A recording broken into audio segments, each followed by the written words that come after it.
Hello everyone, and welcome to another video. Now, today's video is going to be a little different.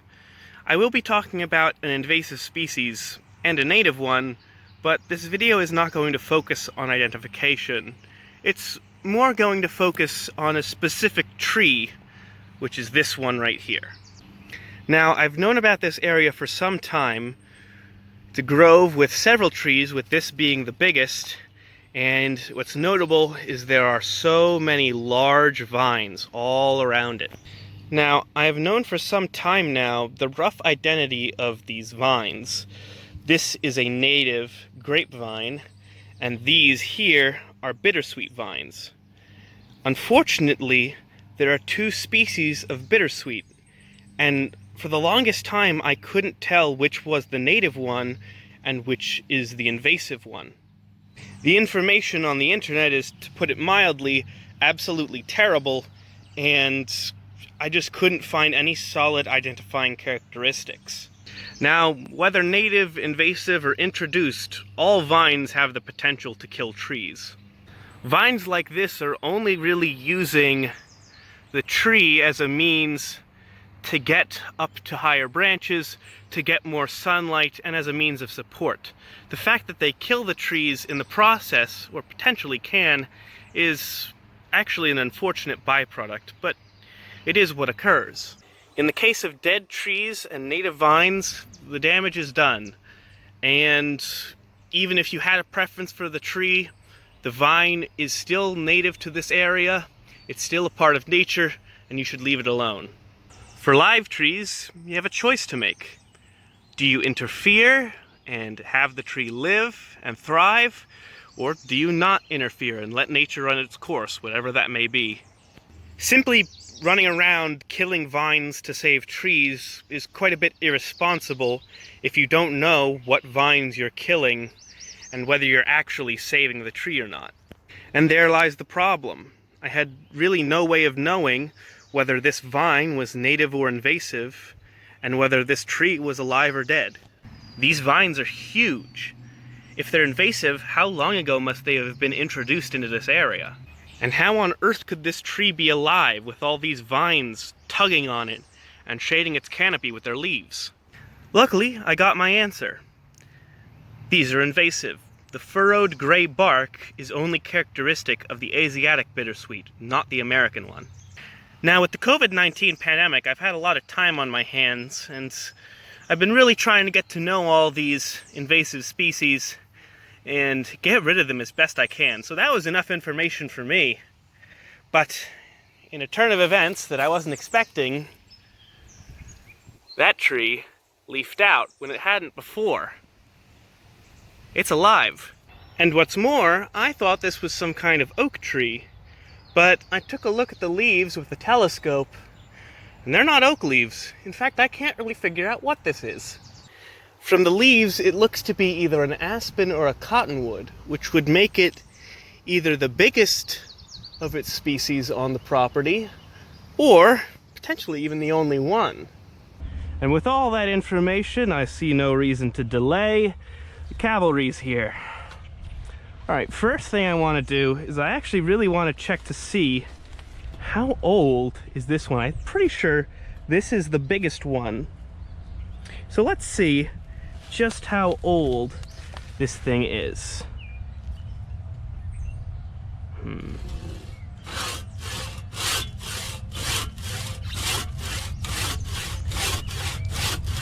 This might bind. I'm in a weird spot, so I might have to go in at a different angle later. But keep in mind, also, yeah, everyone's out on their motorbikes and their joyride cars today. It's a nice day out, so there's going to be noise from that. Yeah, keep in mind all the weight of this vine is being held up by the tree. It's not supporting itself at all. Which also means I do sort of have to be careful because this might swing out at me. All of these can.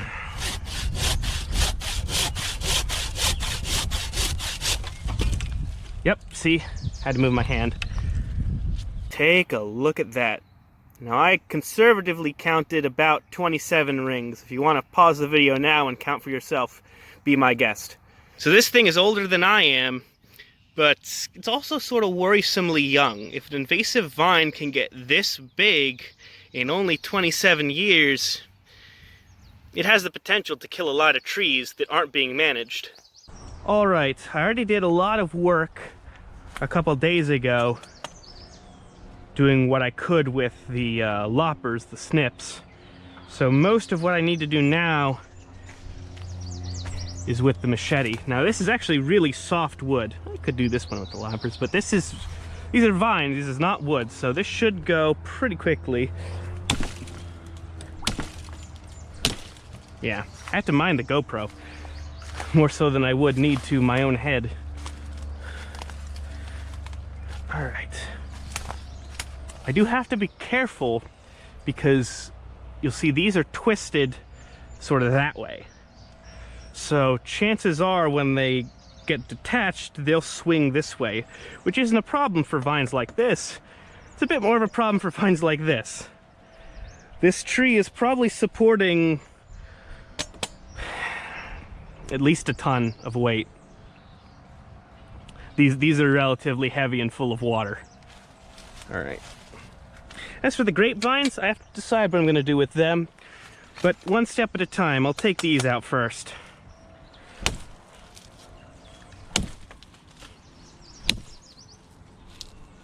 And one more. There we go.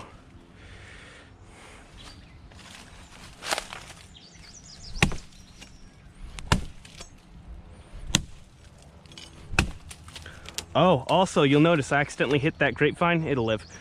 But you see the water coming out of it? That's drinkable. Probably do a video on that in the future. Man, that's coming out really quick. Yeah, all capillary action there.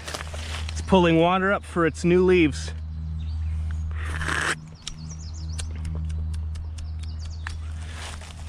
It just tastes like tap water.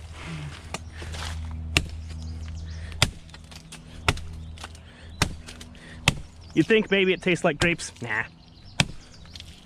Come on. Trying to do two at once is like, you think it'd go twice as quickly and goes 4 times as slow.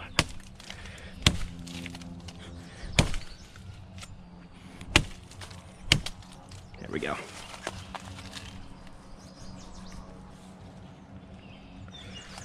All right. Who's next? See, that's one there. But I do think I'm going to kill it in 2. This species, I've noticed, doesn't re-sprout well. A plane? Who's traveling? Well, I mean, it's a propeller plane. I suppose could be going for like a nice flight. Does sound nice.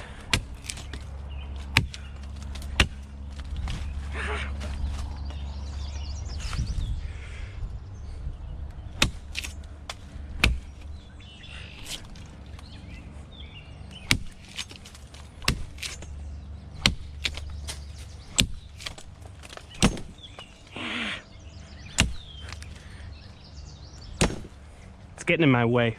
Should be fine though. Maybe I'll just like, there we go.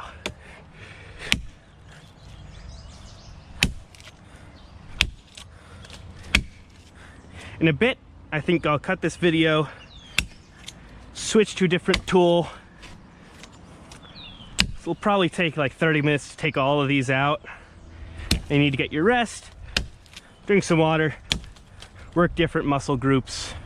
You know, this only really works this one arm and forearm, so maybe I'll switch to the loppers, maybe I'll switch hands, that sort of thing, but you get the idea.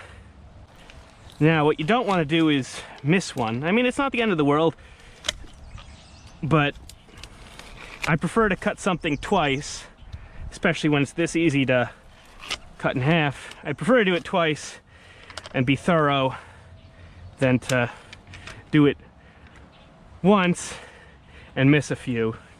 Also, I didn't expect this. I expected just to use the saw for that one cut, to show you guys the rings, but in all honesty, it's really good for these, big ones where the machete just doesn't really go through all that well. Not because it's woody, just because there's so much, area for it to go through. It's contacting a larger area than it otherwise would be. And also, it's more confined here. It's really hard to get a nice swing. So the saw is really good if you want to repeat this and try to save one of your trees and you're dealing with these bittersweet vines. The saw is really good for the big ones. This vine might actually be a little bit older than the other one, but I couldn't really get a clean saw through it, so it's a little hard to tell, but it does look like it might be a bit older. And another thing you need to make sure after the fact is that the cut ends are not touching one another. It's fine if the bark touches, but if the cut ends touch, it can actually heal from that. It'll graft to itself.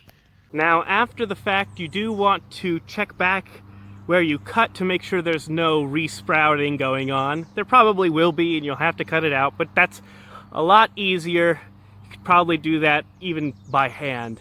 But what you want to make sure is that the vines that you can see up top aren't sprouting any leaves. If they are, it's a good indicator that you've missed a spot. Now, normally I would end the video here, but I can't help but be inspired by this tree.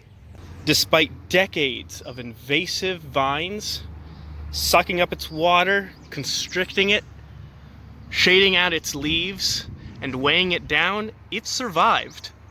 And even without that, surviving isn't all that easy. 8 years ago, Hurricane Sandy ripped through this area, and many trees weren't so lucky. 8 years ago, the vines were only about maybe 2 centimeters in diameter smaller.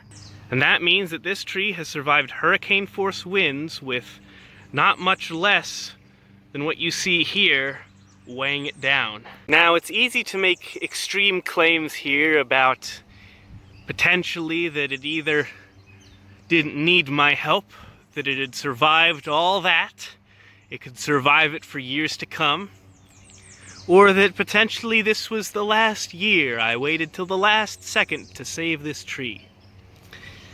I don't know which it is, or even if it's anywhere in between, because in truth, you just don't know. And I'm not just talking about trees here.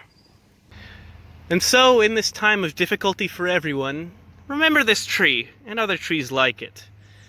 And especially remember that a lot of times it's not all that difficult to go out there and make a change for the better. I hope you all enjoyed. See ya.